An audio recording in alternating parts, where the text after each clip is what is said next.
Enchanté, Monsieur Nobody. Enchanté, Monsieur Kiss. Aujourd'hui, on va s'attaquer à, comme vous l'avez vu dans le titre, à la question fatidique. Pourquoi One Piece est redevenu bien? Redevenu. Insiste bien sur le redevenu. Donc, si on prend la question au sens littéral du terme, si One Piece est redevenu bien, ça veut dire que c'était bien avant. Oui, littéral. C'est redevenu bien avant. Moi, ce que je pense, et c'est quelque chose que je clame haut et fort, c'est que One Piece, de la première page, donc à partir de l'exécution de Roger jusqu'à la fin de la guerre au sommet, c'était excellent. Il y a le flashback sur la ville de Luffy aussi. Oui, mais quand j'ai dit la fin de la guerre au sommet, c'est vraiment en englobant tout l'arc, quoi. Enfin, bref, jusqu'au début de l'arc deuxième poisson, enfin, c'était One Piece, quoi. C'est excellent, c'est ce pourquoi il est devenu mon manga préféré. Et à partir de, alors, quand j'ai suivi ça, c'était vraiment vers 2011-2012, quand on entre dans le nouveau monde et à partir de l'arc du deuxième poisson jusqu'à la fin de Dressrosa, j'ai trouvé vraiment One Piece clairement inférieur. Vraiment inférieur. Et, donc à partir de la fin de Dressrosa, donc à partir de l'arc de Zou, Whole Cake Island, et là on en est à Rêverie slash Wano, là c'est vraiment redevenu cool. Donc, One Piece, est-ce que c'est redevenu bien ou est-ce que moi je me trompe et tout et Parce que ça l'a toujours été. Voilà. Ça l'a Ouais, toujours été. il y en a un qui est pas d'accord, donc moi et Monsieur Kiss qui est. Ça l'a toujours été, mais tout est à remettre. Il faut un peu poser les choses. Forcément, il y a des arcs qui sont meilleurs, il y a des arcs qui sont moins bons. Je veux dire, l'île des hommes poissons est limite aussi bien que Marineford. Attends, ok. Bon, en commençant cette vidéo, moi je vais te poser une question simple. Non, mais juste laisse-moi parler. Je vais te poser plusieurs questions. Je sais pas, à peine parler depuis le début des vidéos. Est-ce que tu trouves Dressrosa ou l'île des hommes poissons mieux que Alabasta? Non, mais alors là. Stop. Non. Moi je te pose une question oui ou non.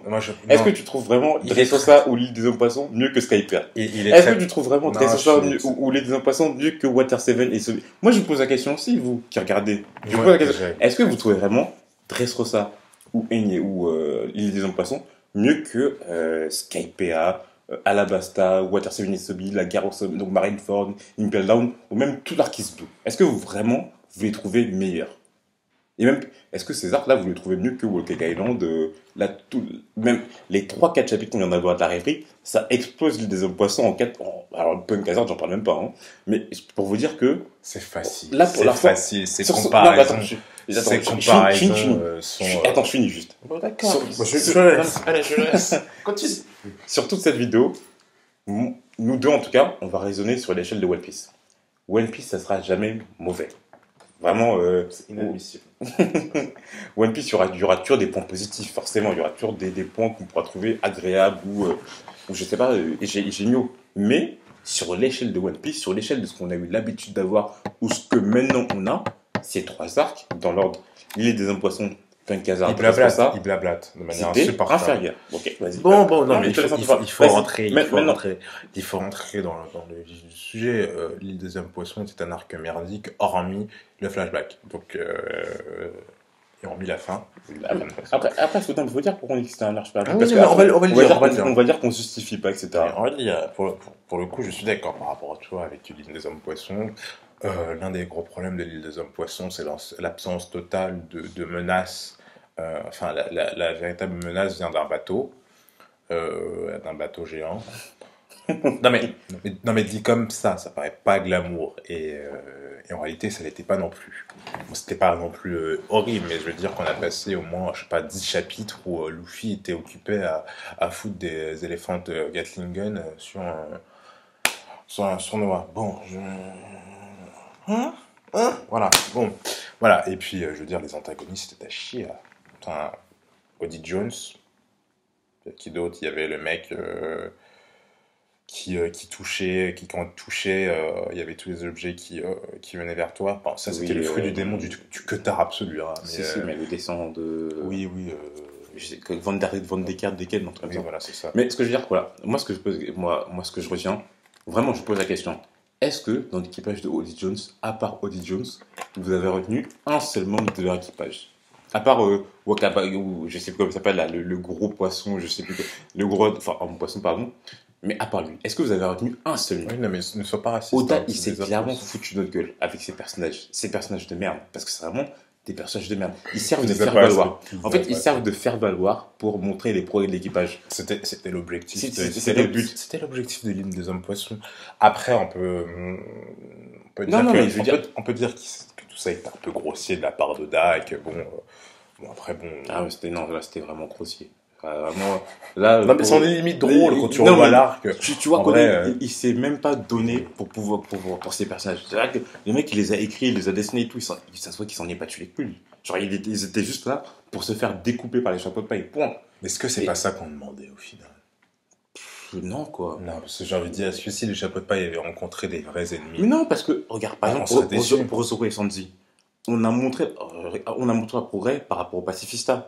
Là, oui, mais juste en 2 cases et tout, on a vu qu'ils avaient évolué, quoi. Oui, non, mais d'accord, mais c'est pas juste qu'on croise. Mais tu peux montrer que des personnes ont évolué sans pour autant leur mettre en face une opposition super faible. Je veux dire, par exemple, quand Nami, elle a eu son climate tact, le premier, quand elle s'est battue contre Miss, je sais plus laquelle. Miss Wednesday. Non, Miss Wednesday. Miss au cheveux afro là, je sais plus comment elle s'appelle. Je sais plus. Bref, c'était pas un personnage faible. Et pourtant, on a pu voir les progrès de Nami. Je veux dire, tout ce qu'ils ont été à Enesobi. À Enesobi, on a vu que c'était tous des progrès. Et pourtant, tu vas me dire que les antagonistes étaient faibles. Non. Eh ben, je vois pas pourquoi on n'aurait pas la même chose. Enfin, parce qu'il y a une table. Il y a les 2 ans qui sont passés, ils ont besoin de tout exploser, c'est normal. Mais non, les fans tu fais du fan service. Non, mais les fans auraient crié. Les fans auraient crié. Oh là là, ils sont déjà quoi. Mais tu vois, donc les fans de One Piece sont bêtes. Les fans de One Piece, ils sont bêtes. Mon corbeau, ils auraient. Non, mais tu vois. Non, mais là, je veux dire Zoro. Zoro, par rapport à Oda Jones, Zoro, il a foutu une grosse. Comment tu voulais qu'on prenne Oda Jones au sérieux avec ça? Le but c'était de ne pas les prendre au sérieux. Et on les a pas pris au sérieux. Oda voulait pas qu'on les prenne au sérieux. Voilà. En fait, si on enlève les antagonistes à cet arc, il reste quoi? Non, il faut analyser. Il faut un peu plus analyser pourquoi les antagonistes ont été traités comme ça. En plus, surtout quand la plupart des antagonistes ont été drogués. Donc, ils se droguaient. Donc, Oda a vraiment forcé le trait avec ça. Il voulait vraiment montrer que les antagonistes étaient pourris et que justement. Déjà, c'est des sourasses en plus, ils sont drogués. Je pense que voilà, ça représentait bien les noirs pendant cet arc. Nous, on a le droit de le dire. Hein, donc vous n'avez pas trop le droit en commentaire d'applaudir ce que je viens de dire. Mais non, il y avait quand même une démarche de la part des Chihiro, hein, de vraiment faire des antagonistes un peu pourris. Et justement, je sais pas, flemme de partir dans une analyse profonde du pourquoi, du comment, mais c'était voulu. C'était une démarche de sa part et c'est dit pour les antagonistes seront pourris et seront aussi sont vraiment pour eux jusqu'à. Non, mais c'est pour ça qu'il a la drogue qu'ils prennent, c'est vraiment. Enfin, on n'a jamais vu ça pour un autre antagoniste de One Piece, de souvenir. Qu'un ennemi se booste de cette manière-là avec. Ah bah si, on va arriver à Punk Hazard après avec les gosses.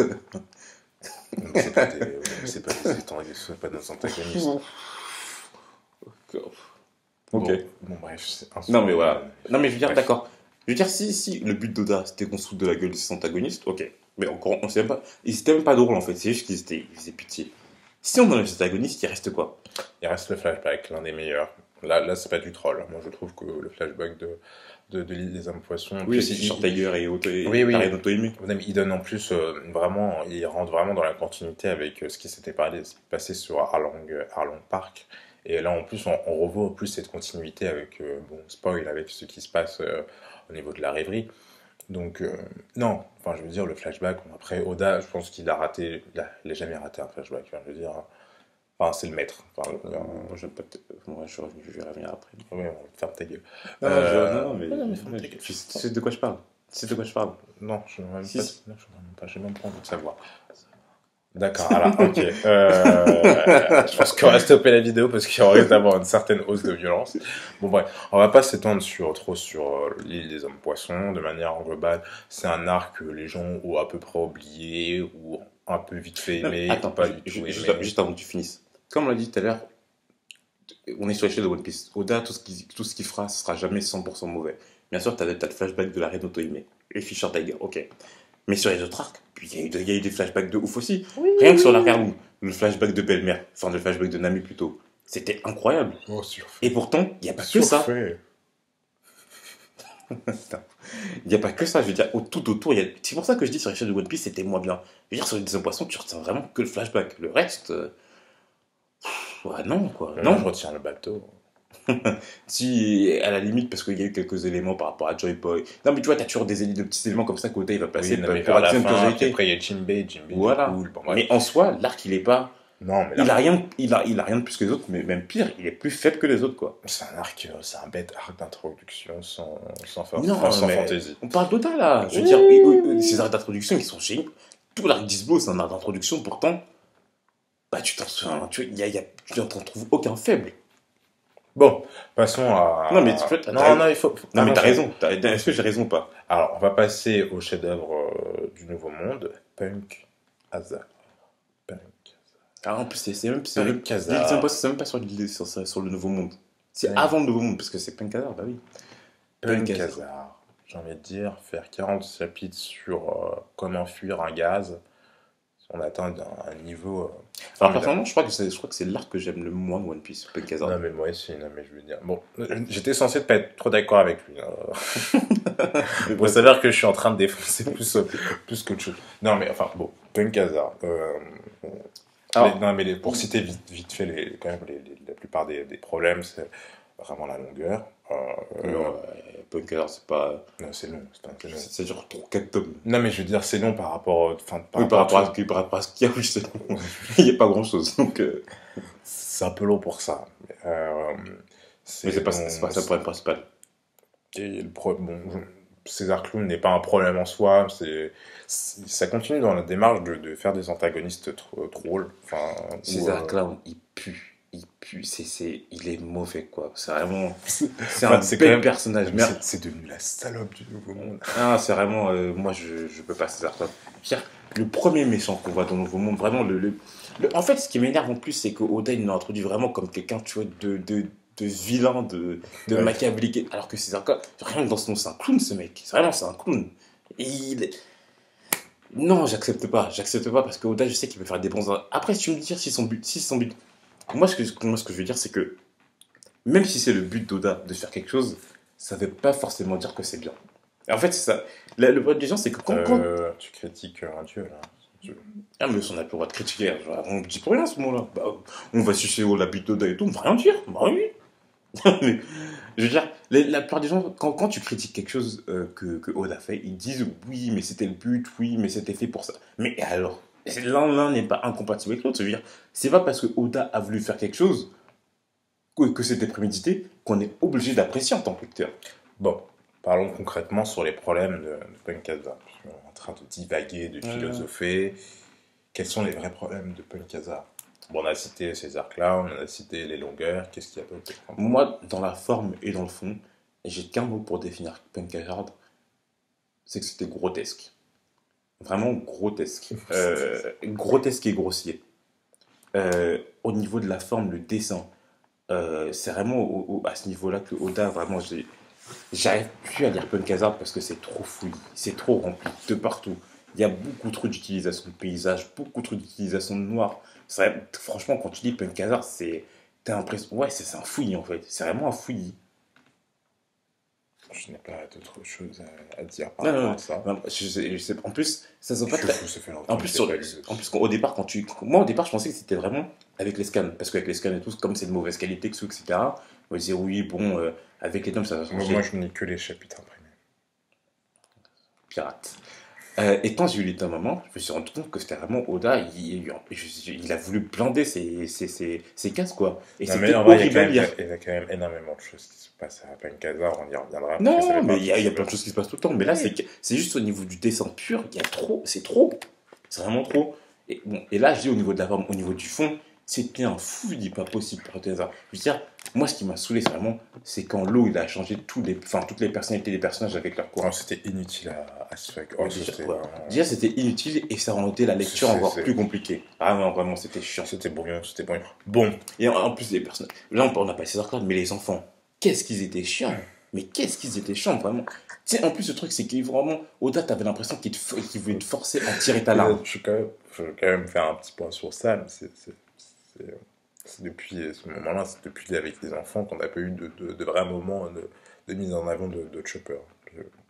En vrai, dans le manga. Ouais, c'est ça. Bon, ouais. Non, mais ça fait longtemps qu'on a vu YouTube. Non, mais il a eu un petit crush pour une mix. On a eu Asso, oui, voilà, avec les mix. Mais voilà, il a juste un crush pour la mix, mais je veux dire, enfin, c'était lui qui était mis en avant par rapport aux enfants parce qu'il s'agissait de les soigner, et c'était une confrontation vis-à-vis de ses valeurs. Mais c'est vrai que depuis, bon. On fera certainement peut-être une vidéo sur les personnages oubliés de One Piece parce qu'il y en a quand même. Sur Punk Hazard, il y a quand même. Ce qui sauve Punk Hazard, pour moi, c'est les combats. Vraiment, je pense que depuis. C'est ça que tu l'as dit. Voilà, parce qu'on en parlait un petit peu avant, il prend mes idées. C'est pas grave. On prépare mes vidéos.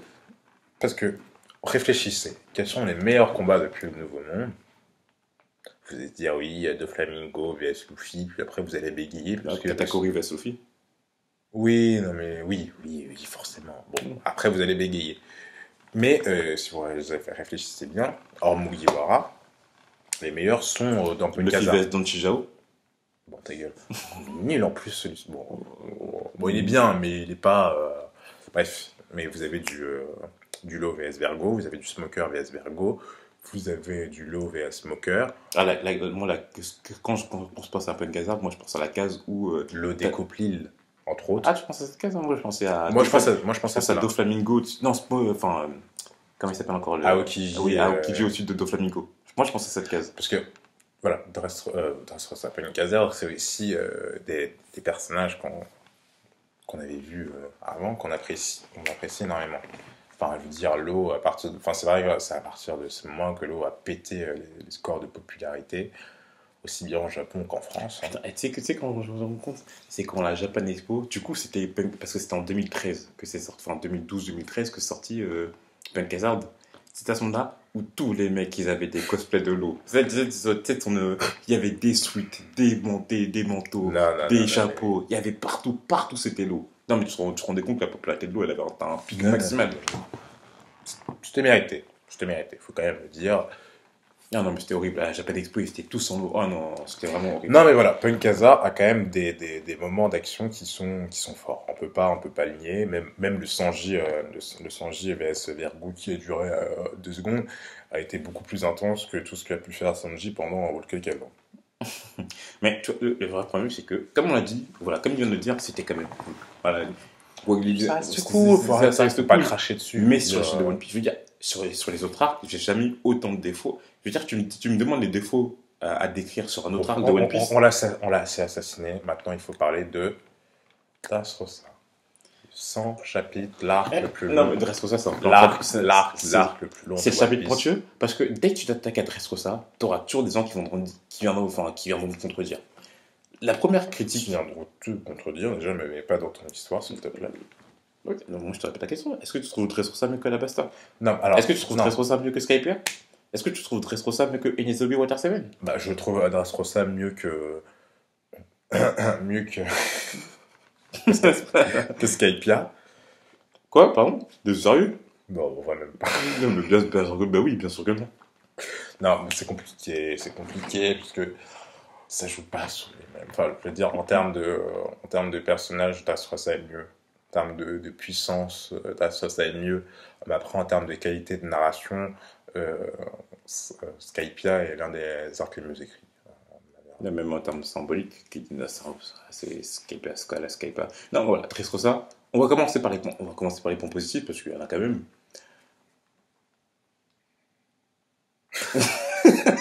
Ça, c'est à moi de commencer. Non, arrête de faire genre, non, en vrai. Non, mais c'est les personnages, enfin, je veux dire, c'est vraiment... moi j'avais mis comme point négatif, justement. Non, mais c'est à la fois les deux, mais je veux dire qu'on est quand même... on n'a jamais autant de personnages qui nous a été présentés. Okay. Il y en a même plus qu'à Cameron Frank. Je pense que ce que veut dire Mizeki, c'est qu'après digestion de Dressrosa, vraiment, après qu'on le soit imprégné, oui, ça a servi à passer le cap. Faut le digérer. Voilà. Enfin, il y a un avant, il y a un après Dressrosa dans One Piece. Parce que Dressrosa, ça marque aussi la rupture des chapeaux de paille, hein, parce que depuis le chapitre 700, on les voit plus, tous ensemble. Donc c'est à partir de là où Oda a vraiment éclaté sa narration, éclaté les péripéties, parce qu'il sentait qu'il arrivait vers un moment où il pouvait plus gérer. Enfin, c'est soit il pouvait plus gérer, il pouvait pas introduire 20 personnages dans un arc, plus développer les 9 Mugiwara en même temps. On va voir comment il va faire de Wano. Enfin, dans Wano Kuni, pardon, parce que moi je déteste qu'on dise que Wano, c'est Wano Kuni. Ouais, bon, ça c'est une autre problématique, donc on va pas discuter, mais Inch'Allah, il nous fera un truc merveilleux, mais c'est vrai que ça va être trop... non, c'est vrai que je sais pas comment il veut, parce que, vu comme... comme tu me diras dans Trustray et tout, c'est parce qu'il y a eu plein de personnages qu'il n'a pas pu gérer Tonemigawara. Si dans Wano Kuni, il n'a pas tous ces personnages à gérer, peut-être qu'il arrivera à... Ouais, mais voilà, c'est pour ça qu'il y avait... Non, mais c'est pour ça qu'il y a plein de personnages qui ont été présentés avant. En vrai, dans Wano Kuni, on connaît pas même 20% des personnages qui seront importants dans l'arc. Donc voilà, on a l'introduction de personnages qui est vraiment pas mal. Il y a eu quoi comme point positif? Tout ce qui concerne le Gear Force, etc. Ça c'était vraiment cool, le combat contre Doflamingo. Quoique, le combat contre Doflamingo en lui-même était cool, mais après je reviendrai sur les points négatifs qui ont fait que je ne l'ai pas apprécié autant que j'aurais pu. Après, il y a la tension qui est assez bien. Après, c'est vrai que la longueur de l'arc aussi, justement, appuie cette mise en tension avec la Birdcage. Et c'est vrai qu'on sent à l'intérieur de cette Birdcage. Et qu'on se sent enfermé. Non, mais tu me voles mon truc là. Oui, on se vole les idées des autres. Mais donc, si vous avez des points positifs et tout non, mais il y en a d'autres. Il y en a d'autres commentaires parce que là, franchement. Mais là, on est là pour bitcher un peu. Non, c'est pas ça, c'est que vraiment, des fois, j'ai envie d'y penser et tout, mais l'arc qui m'a tellement saoulé que j'arrive plus à avoir les points positifs en tête aussi clairement que je devrais. Mais maintenant, passons au point négatif. Juste pour vous dire que Dressrosa, c'est le premier arc de One Piece, vraiment la première fois où je me suis senti enfermé à l'intérieur. C'était vraiment horrible. Pour vous dire, c'était pendant l'année. Je sais que ça, c'était pendant 100 chapitres, c'est pendant peut-être 2-3 ans. Mais je me rappelle que pendant l'année 2014-2015, c'était horrible. J'avais l'impression qu'on n'allait jamais en sortir. Vraiment, vers les chapitres 770-780, quand la Birdcage est... Enfin, tu sais, quand la Birdcage elle se rétrécissait, j'avais l'impression d'être à l'intérieur de la Birdcage. Vraiment mise en abîme. J'en pouvais plus. J'avais juste envie de sortir de Dressrosa et d'aller, je sais pas, d'aller... Sur One Piece, c'est la liberté, quoi. Et là, t'avais vraiment l'impression d'être coincé 100 chapitres. Non, c'est trop. C'est vraiment trop. Autre point négatif aussi. Non, mais c'est pas le problème. Parce qu'après, les gens ils vont dire quoi?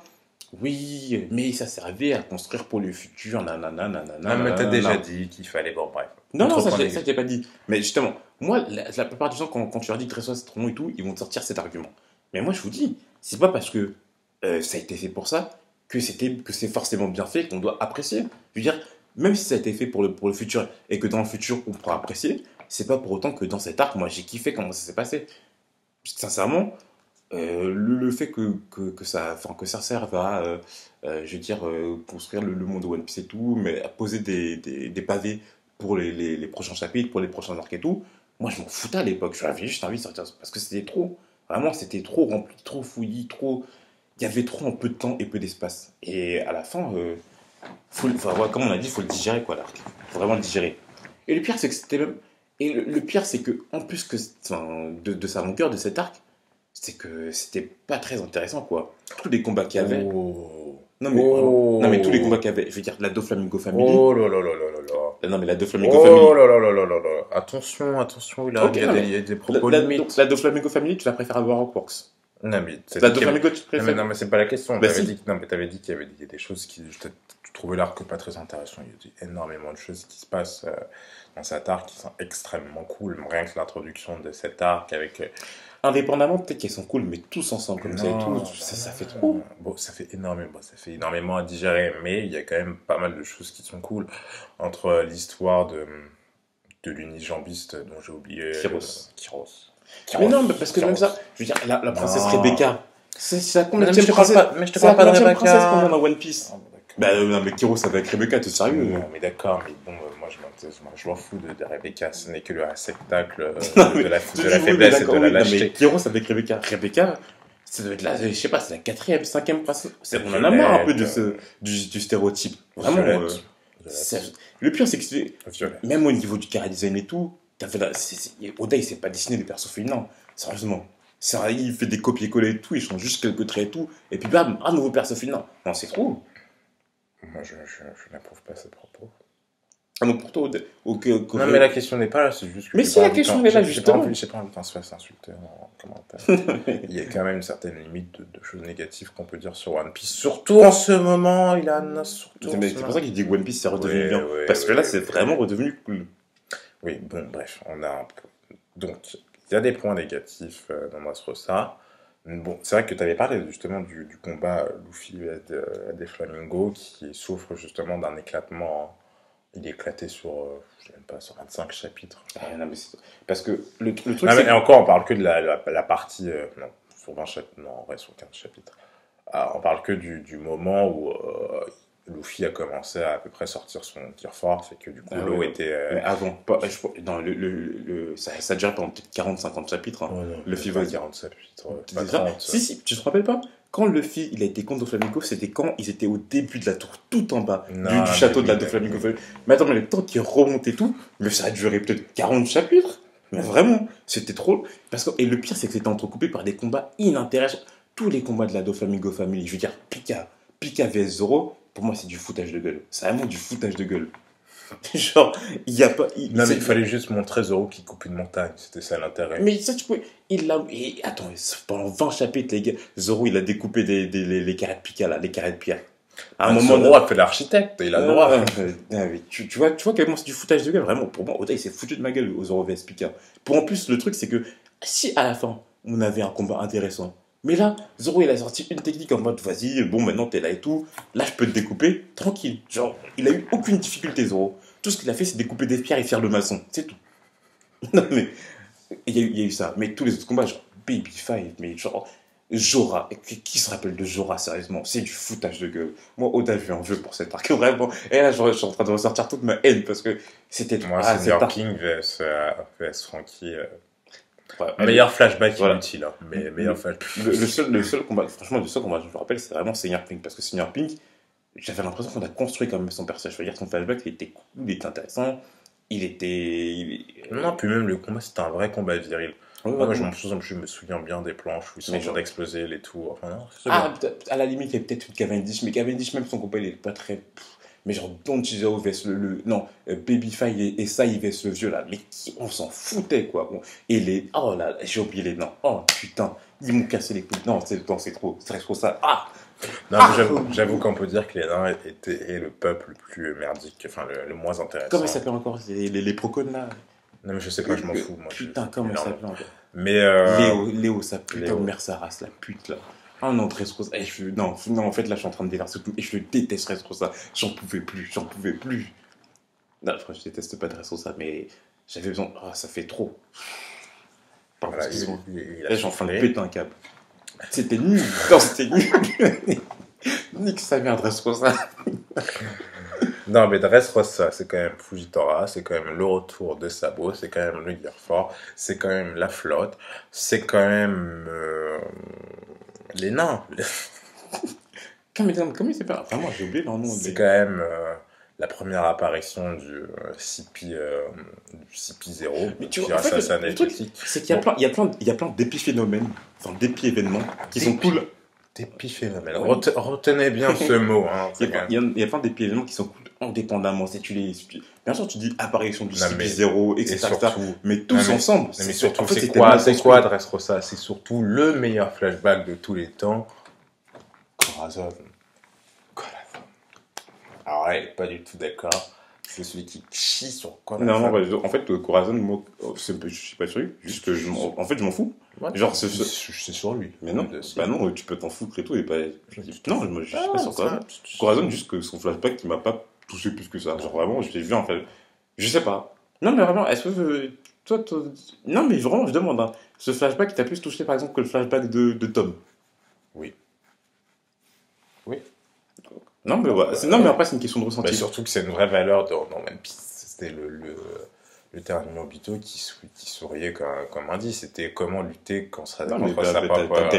genre le... Comment il s'appelle le géant de Robin, là j'ai oublié son nom. J'ai oublié aussi. Aguardisoro. Oui, bah lui, c'est pas un dragon céleste, donc arrête de me faire chier. Mais il était bien aussi, je dis pas le contraire. Non, mais le flashback de Corazon, t'as plus touché que le flashback de Belle-Mère. Ça, je vois peu de choses. Alors, c'est une question de ressenti. Moi, clairement, Corazon, ça... Et je pense que c'est même parce qu'il était à l'intérieur de 300 que j'ai pas pu apprécier, que j'ai du mal à apprécier. C'est pour ça, voilà. Il n'a pas réussi à prendre le recul. Non, mais vraiment, tous ensemble. Encore, à la limite, je veux bien le flashback de l'eau en lui-même. Corazon fait partie du flashback de l'eau, mais je veux dire, la première partie du flashback de l'eau, elle pouvait paraître un peu lourde, même si, l'eau a quand même si c'est bien foutu et que l'eau a l'une des histoires les plus dégueulasses de tout One Piece. Mais non, c'est vrai qu'avec l'apparition de Corazon, c'était... non, moi je sais pas, moi ça m'a donné... Non, mais d'accord. C'est un flashback qui m'a à la fois fait... ça n'a peut-être pas fait pleurer non plus, mais ça m'a rendu triste et ça m'a rendu heureux. Voilà. Et voilà, c'est ça Corazon, c'est ça, c'est le cœur avant tout. Non, mais moi je défendrai jusqu'au bout Corazon et... Mais qui l'a attaqué mais Toi, tu l'as pas. Non, je l'attaque pas. Non, tu dis qu'il m'a pas plus touché que ça. Voilà, tu es indifférent face à l'amour, et moi l'indifférence face à l'amour, je la combats. Bah, voilà. Clairement, le flashback de Senior Pete qui m'a plus touché que le flashback de Corazon. Moi, je pense qu'il faut qu'on arrête la vidéo là, puisque on atteint des niveaux de foutage de gueule.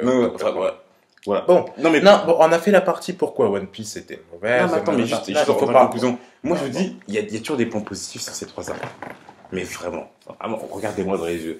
Est-ce que vous les trouvez vraiment, sur l'échelle de One Piece, est-ce que vous les trouvez vraiment bien? Vraiment, en les comparant aux autres arcs, est-ce que vous les trouvez meilleurs que les autres arcs? Bon, voilà, il terminera sa prière sur cette phrase. Donc... Et pourquoi c'est redevenu bien? C'est la question. Pourquoi c'est redevenu bien? Je veux dire, Zou, le meilleur arc de transition. Enfin, non mais Zou, c'était exceptionnel. De transition. C'était exceptionnel, mais ce moment où tu avais tous les Minks qui avouaient qu'ils avaient menti à tout le monde, cette double page où tu as tous les visages qui sont... Moi, j'allais encore là. Non, Zou. Non, mais dans l'écriture, c'était génial. C'était génial. Vraiment. Je pense que Oda a rarement aussi bien écrit qu'avec Zou.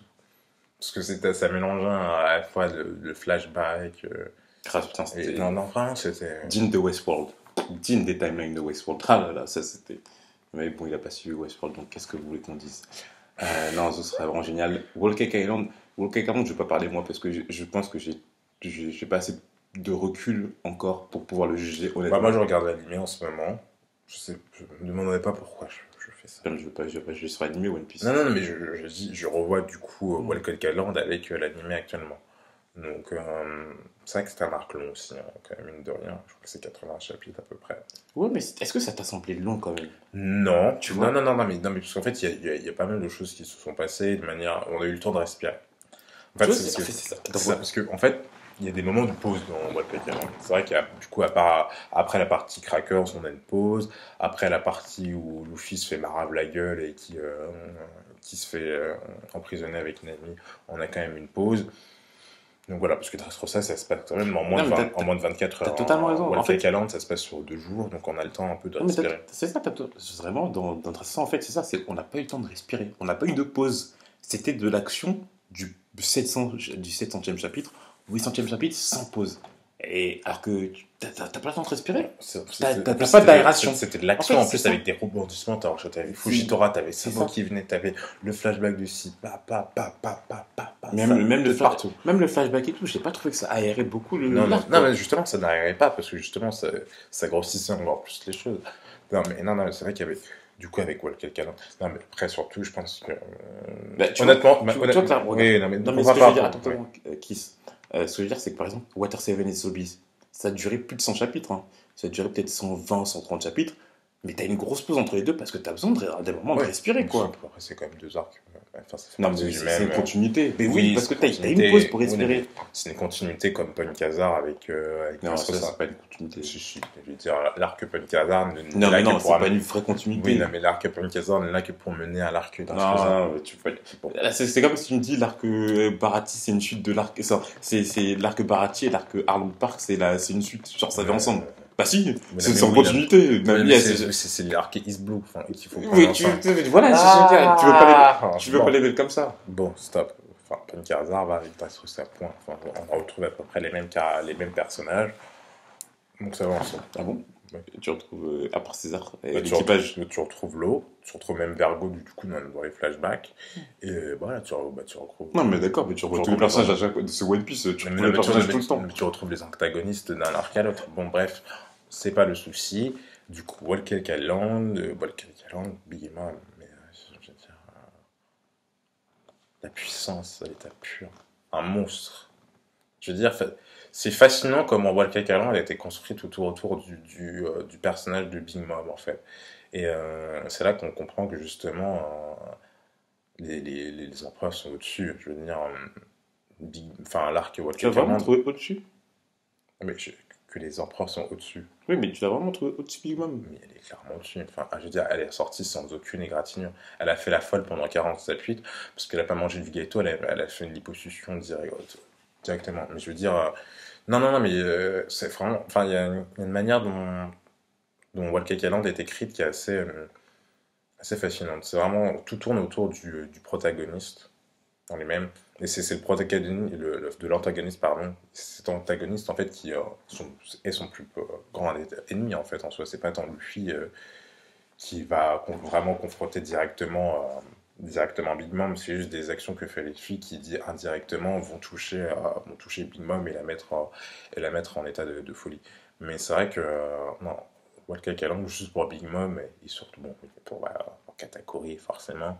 Mais Whole Cake Island, gros coup de cœur puis par rapport à Big Mom, parce que qui est merveilleusement écrit, et on sent justement toutes ces inspirations par rapport au conte et par rapport à l'horreur, justement, qui est tirée justement des rêves d'enfants, des choses un peu douces. Et, non, mais Big Mom, gros coup de cœur. Ok. Après, il a fait une tirade là, je me suis ouf. Mais après, il y a aussi quelques longueurs, il y a aussi Sanji, enfin, il n'y a pas d'explication pourquoi Oda a autant chié sur Sanji. Je veux dire, il a dit c'était la lettre Sanji, le mec. Ouais, non, mais là, non, mais on n'est pas supposé parler. Voilà, que quelqu'un quoi, il y a quand même quelques défauts. Enfin, on peut pas le dire. Mais moi, aussi, One Piece, je trouve que ça, c'est. Je trouve que quelqu'un il est moins bien que les 3 arcs là. Non, je pense que oui. Mais on n'est pas là pour critiquer tous les arcs. On va pas critiquer tous les arcs. Non, mais encore que entre Dressrosa ou Whole Cake Island, il y a quand même des réflexions à avoir. Mais il y a quand même des réflexions à avoir. Enfin, il y a certains côtés que j'ai beaucoup plus préféré que justement dans l'amoncellement des personnages. J'ai plus préféré à Dressrosa que. Enfin, j'ai moins adhéré à la plupart des membres de la famille de Big Mom qu'à l'ensemble des protagonistes qu'on a pu voir dans le ouais, c'est vrai que depuis, justement, ça fait longtemps. Ça fait depuis quoi? Parce que depuis Enies, je pense que j'ai pas vraiment adhéré à une grosse famille d'antagonistes. Parce que après, tu me dis dans Thriller Bark et tout. Quoi, dans Thriller Bark et tout, c'était vachement cool, je pense. Absalom et tout, le Dr. Rockback et tout, moi j'ai vachement bien aimé. C'est du troll, c'est n'importe quoi. Oui, non, mais même c'est très bien. Non, c'était pas du troll. Non, mais je veux dire, l'histoire avec Queen Rida. Oui. Oh, c'était génial ça, avec de Rockback. Moi j'ai kiffé. Mais bref, mais. T'as pas kiffé ça? C'était n'importe quoi quand même. C'était drôle. C'était pas drôle. Mais non, moi je trouvais ça vachement triste justement. C'était triste, c'était un peu absurde aussi. Bon. Mais c'était bien. Mais depuis Thriller Bark, parce qu'il n'y a pas eu une grosse bande d'antagonistes que j'ai kiffé, tu vois. Parce qu'après, il y a eu quoi? Bah, mais après, tu comptes pas la guerre au sommet parce que vas-y, il y a des antagonistes partout.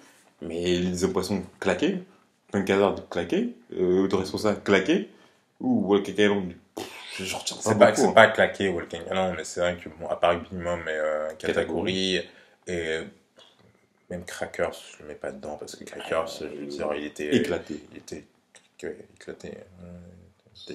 Sens propre comme littéral du terme, éclaté.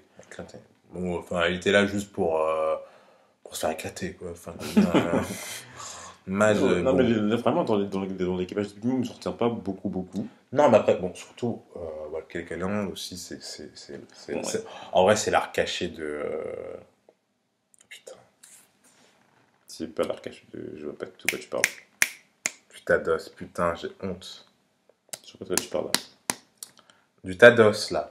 Brook? Oh, Brook, voilà, merci, putain, j'ai hyper honte d'avoir oublié son nom. Mais en vrai, je veux dire, Brook, avant Whole Cake Island, et même avant le Nouveau Monde, il servait pas à grand chose. Je veux dire, il y a eu un peu d'heure de gloire avec Thriller Bark et encore. Parce que bon, c'était là qu'on le découvrait, mais après, du coup, il était très vite un peu abandonné. Mais c'est vrai qu'avec Wakakaland, il a atteint un statut. Il a vraiment mérité son titre de Soul King. Mais non, pourquoi tu veux parler qu'on parle de ça là? Parce que ça n'a rien à voir avec le sujet de base. Si, ça a à voir. Il faut. Pourquoi c'est redevenu bien, mais il y a quand même. Il y a quand même des trucs qui m'ont un peu chafouiné dans Wakakaland et il y a du truc très très bien. Mais je veux dire que. Non, mais je veux dire, ok, donc même si je dis ça, c'est quoi la conclusion? C'est-à-dire que c'est toujours pas redevenu aussi bien que ça l'était avant? Je veux dire qu'il y a eu des moments un peu de longueur où il y a eu des moments bon. Ah non, mais d'accord, mais je comprends bien, mais c'est-à-dire que. Est-ce que tu te dis que ces moments de longueur, c'est plus accentué que ce qui était dans la première moitié de Grand Line? Forcément. Forcément, parce que en fait, Oda a changé son rythme. Oda a changé son rythme et a voulu prendre plus son temps en fait. Pour poser plus les bases de ce que allaient devenir les différentes batailles, que ce soit à Wano Kuni, même vraiment véritablement la grande guerre qu'on va avoir. Enfin, je veux dire, je pense qu'il a vraiment pris son temps dans tous les arcs qu'on a cités pour rusher, enfin pour pas non plus rusher de ouf, mais pour aller assez vite et vraiment être que dans une action, dans les arcs qu'on va se prendre à la gueule prochainement. Et vu qu'on connaîtra la plupart des personnages, enfin du moins importants des différents actes qui vont arriver, Oda on va jouer sur Wano. Hein. Si Wano, pour moi, l'arc il est pas bien. Non mais enfin l'arc il va durer 150 ans. Il sera jamais pas bien parce que c'est One Piece forcément. Je sais pas combien, je pense qu'on va rester 5 ans sur Wano. De manière honnête, je vois même pas comment c'est possible de pas durer au moins 2 ans et demi sur Wano. Mais voilà. Et là pour pas spoiler, pour ceux qui ne suivent pas les scans, tout ce qu'on peut dire c'est que la saga d'après, donc la rêverie Wano, ça s'annonce vraiment cool. Et là vraiment depuis que je retrouve c'est les meilleurs chapitres de One Piece, les meilleurs. Non mais je retrouve le Oda que j'ai connu pendant la première moitié de c'est hallucinant comme il se fout de notre gueule, Oda. Enfin, je veux dire, il a réécrit son œuvre après 20 ans, il l'a réécrit. Enfin bon, j'aime pas trop parce que c'est la phrase. Non mais non, on spoil pas, oui, non, on spoil pas. Bon, mais même en tant que l'a réécrit, tout non, je spoil pas. Mais si, ça va rien dire, ça. Ça va rien dire, les seuls. Bref. Pardon. C'est souvent ce que disent les gens du Mont Corvo. C'est un peu facile, mais c'est vrai. Enfin, je veux dire, il y a un avant et un après les 5, les 6 derniers chapitres. C'est incroyable. Incroyable. Bon, One Piece, c'est la vie. One Piece, c'est l'amour. C'est comme dans toute relation, il y a des moments où tu te fais chier, il y a des moments où tu dis, bon, faut que ça avance plus vite, il y a des moments où tu veux que ça ralentisse un peu, mais au final, tu es toujours content d'être avec cette personne-là. C'est ça One Piece, c'est une relation de longue durée. On s'est marié avec, et on mourra avec. Ok, soit. À la prochaine vidéo.